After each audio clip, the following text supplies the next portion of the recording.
Back in studio. Thank you for making the time. Thanks for having me, Vashi. I'll start off just where that introduction left off on the announcement or the press conference that you held on Thanksgiving Monday. In that press conference, you explained that the reason you were making these details public, that's not a sort of normal course of business for the RCMP, is because of the threat to public safety. Now that these 6 diplomats are out of Canada, has that threat been reduced in your estimation? Yes, I can confirm from different techniques that we use in normal investigation and reach out from the community. I can confirm that there's been a significant reduction in the threats. And how do you qualify significant?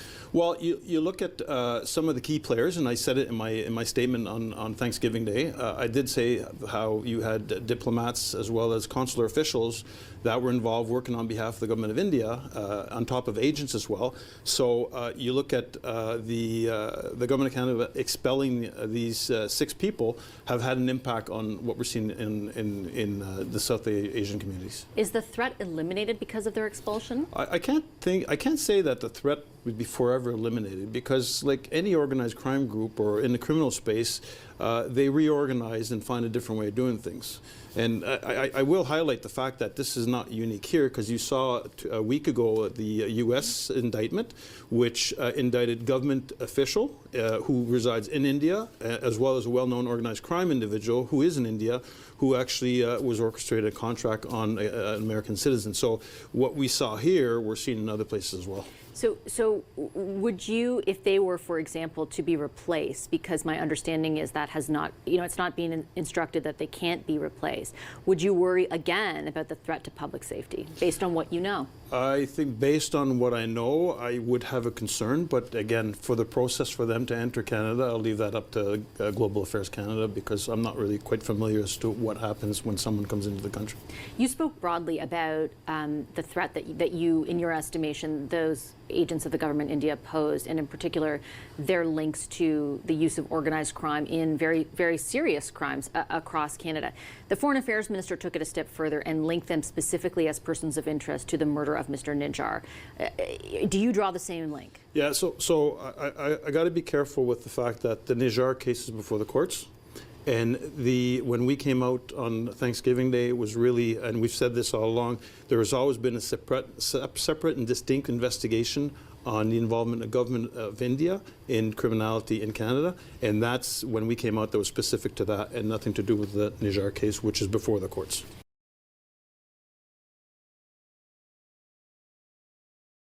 So is it because it's before the courts that you can't comment on it? Or I'm just trying to ascertain, like, because you did comment on the other stuff. So is this, like, that stuff is also at certain instances before the courts, because you mentioned a number of homicides, a number of other investigations. Like, is none of that before the courts, and that's why you can say that? But I didn't go into details on the others. So you have the Njar case that's before the courts, and the individuals are allowed a fair trial, and disclosures happen through the court process.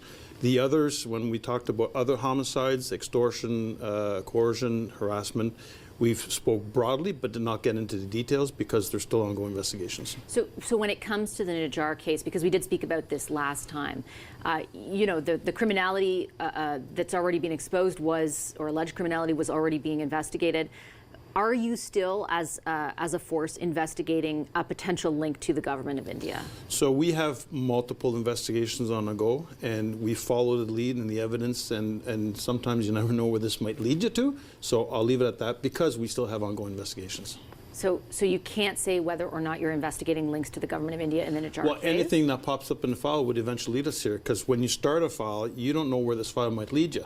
Until you talk to a person or seize a phone or do some investigation techniques. It could, other files could lead us very well to the government of India, as other files may not.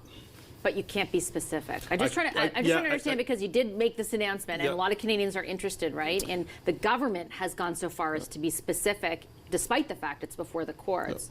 But you cannot, or you just won't? But I cannot, out of respect, and I'm not quite sure what Minister Joly said in public. So well, she said exactly what I said. They're people of interest in the murder of Mr. Njar. I would say, and I've said it quite openly in my comments on Thanksgiving, that we are investigating diplomats, consular officials that have direct ties through agents up to the government of India in different crimes, as I mentioned, homicide, coercion, harassment. If you could also shed some light on First of all, the decision to take these allegations and the warning to the public,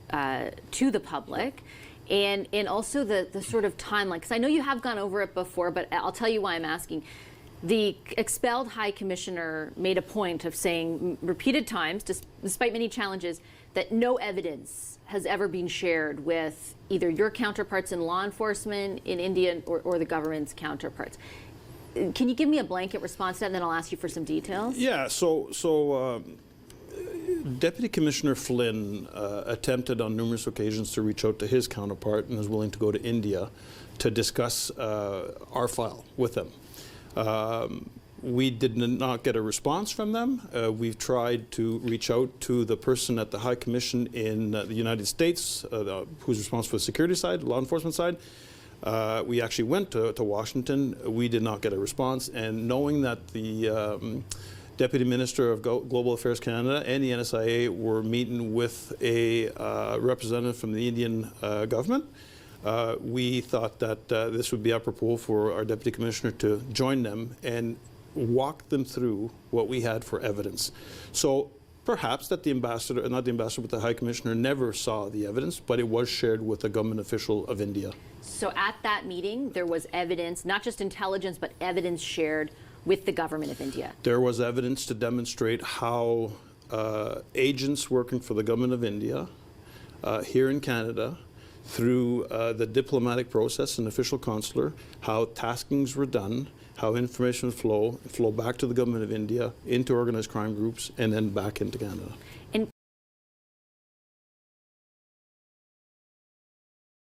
prior to that, you said that there were other attempts from the Deputy Commissioner in order to, was it to get across to his kind of like a law enforcement counterpart in India? You're correct, Vashi, to his counterpart in India. In none of those were successful. Like, you wouldn't even get a response. Is that accurate? None of those were successful. Obtaining a visa was not successful. We've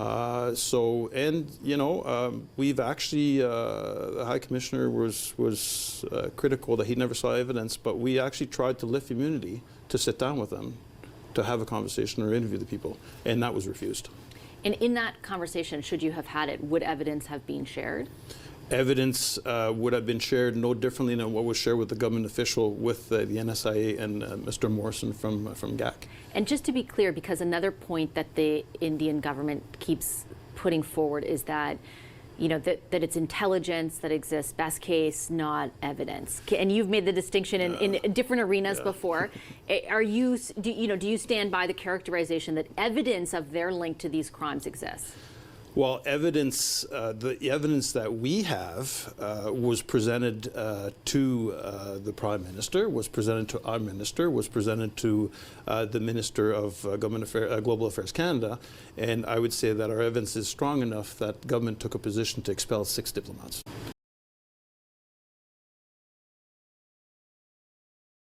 Okay, and finally a point of clarification, because there have been some I guess characterizations of the press conference, questions raised, I guess you could say, by the opposition that it was, that you did that because the Prime Minister was going to testify a few days later or wanted to turn the page on other political issues.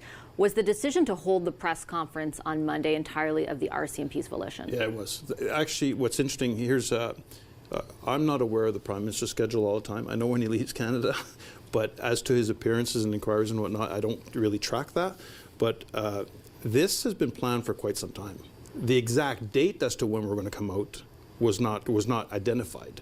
It was only after the ill attempts to reach out to the government of India's official to discuss the matter, the meeting that took place in Singapore with the Deputy Minister of Global Affairs as well as the NSIA, that following that meeting there was an article in the Indian media that kind of misrepresented some of the things that were said. So one, we were concerned about disinformation, misinformation, but the underlying factor is not reaching the key objectives.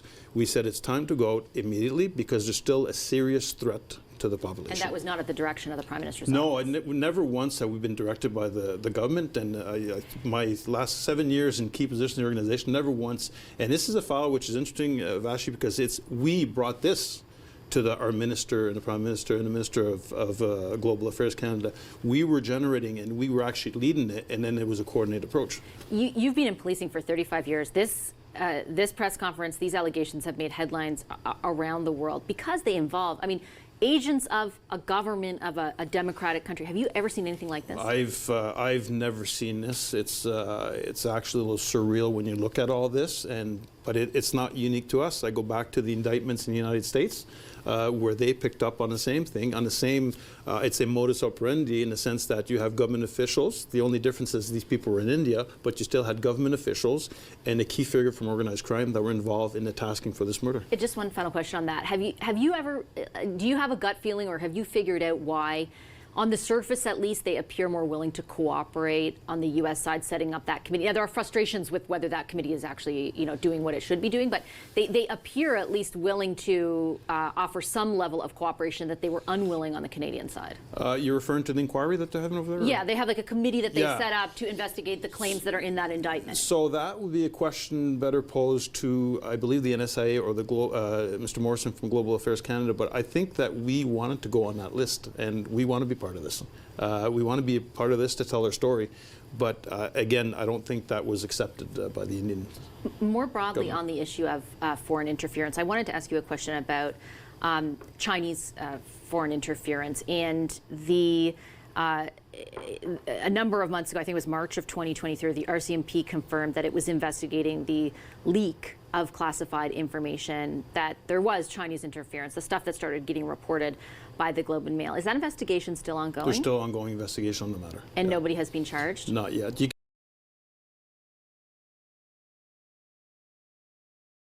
can understand, you got to appreciate the complexity of some of these files.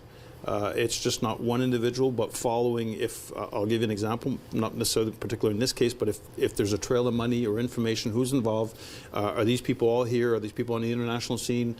So sometimes an investigation can be very complex. Do you have any, and I take your point always that these are hard to predict, but it's been going on since March of 2023. Do you anticipate that there will be charges at some point? There's, well, I don't want to say the gold standard, but we are always investigating with the objective of laying charges. But if a disruption like we did in this case with the government of India is satisfactory and meets the need, we can do that. But right now, we're still investigating. And then I just want to ask you about one other issue that's been permeating through Parliament Hill. It's actually got Parliament Hill at a standstill. It's a decision an order by the House of Commons to ask the government to turn over documents related to something called Sustainable Development Technology Canada, SDTC for short. It's basically like a green tech fund that the Auditor General said was completely mired in conflicts of interest. The docs, what's interesting here is the order then provides for the documents to go, unredacted documents to go directly to the RCMP. The first question I have is, are you investigating what went on at the SDTC? Because a couple of months ago, the RCMP offered one answer, and then it seems as though lately there is an investigation. Are you investigating? So I can confirm that we are investigating. And we're going, we did receive the motion that was put forth in the House of Commons. We did receive a USB key that we have stored for the moment. We're still going through available information that's out there to conduct the investigation. And there are concerns. I've shared my concerns when it comes to the Charter of Rights. We're dealing with two different processes here. You're dealing with the legislative branch and the executive branch. And the concern that's been shared is the fact that we operate within a judicial process that's very strict. So if I need documents, I need grounds to go and get a search warrant to get those documents. And by going the other way, you're bringing documents that perhaps the police would never have any grounds to obtain these documents. So it's that balance. But what we're doing right now is we're going through everything that's publicly available, and then we'll assess what the next steps are. What's a USB key? Like, what does that have to do? Sorry, those little insert keys for the. But like, what's that? What does that mean? So like, that's where the documents are? Yeah. So the law clerk. So what we had requested to facilitate our work, it was to make sure that every document was identified if it's parliamentary privilege and how it was obtained, because you got to understand that there's different process where the Office of the Attorney General, when she's doing her work, she operates through a certain set of rules, but those rules might be different when you come into criminal space. So you just can't take a document from her and bring it in. There's a process to do that.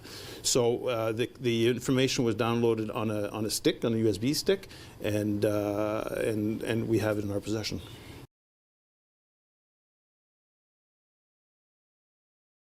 And have you haven't looked through it yet, though? We haven't gotten to that. We're exhausting everything we can in the public domain first. And that stick that you have, is it your impression that that contains information that you otherwise would have had to, obtain a warrant to obtain? Because there's still documents outstanding. That's why we're at paralysis, basically, right? Yeah, there's still documents out there, and again, I haven't seen what's on the stick, and I'll just comment to the fact that we're going through everything that's in the public domain. The ethics commissioner also has a report in which we're going through. If I go back to the auditor general, she did not see any criminality in her review, and by her mandate is if she does see any criminality, she should stop her investigation and refer it to the RCMP, which hasn't happened. Again, we're going through the... So why are you investigating them if you weren't a few months ago? Well, we did. There was a complaint, and if we receive a complaint, we're investigating. So. And where did that complaint originate? I'd have to go back. I'm not quite sure. I'd love to tell you. There's no secret, but I just don't have it with me. Is it political in nature, or is it like? I don't remember. So what exactly are you investigating then? If we're investigating if there is any breach of trust in providing contracts. Was there any fraud? Was there any theft? So, and you got to appreciate that when we go into investigation, we look at the different offenses, and we have to identify the key elements of an offense before we can even lay charge. And then, as I said earlier, if we go and get an information to obtain information, you need proper grounds to get that within the process that we operate, which is different from an administrative process or another process. So just one final question, because there are still documents, unredacted documents, that the House contends has not been turned over by the government. If ultimately they do turn them over, I mean, the government's concern is that it's a breach of charter rights if it goes automatically, essentially, to the RCMP. If they do turn them over, what is the process? Will you take them and immediately look at them, or are you not immediately looking at them? I'll go back to what I said earlier, Vashi, is we're going to go through everything that's public first and foremost, and then we'll have to sit down with the team and determine the next steps once we've exhausted everything that's in the public domain. So it's not a hard no to looking at them, but it's not yes. It's not a hard no to looking at them, but there are concerns from the initial conversations I've had with some of the lead investigators. There is some concerns on the charter side on how we're obtaining the information without any grounds and whatnot. So. Okay, I'm going to leave it on that note. I've taken a lot of your time. I appreciate it very much. Thank you, Commissioner. Thanks for having me.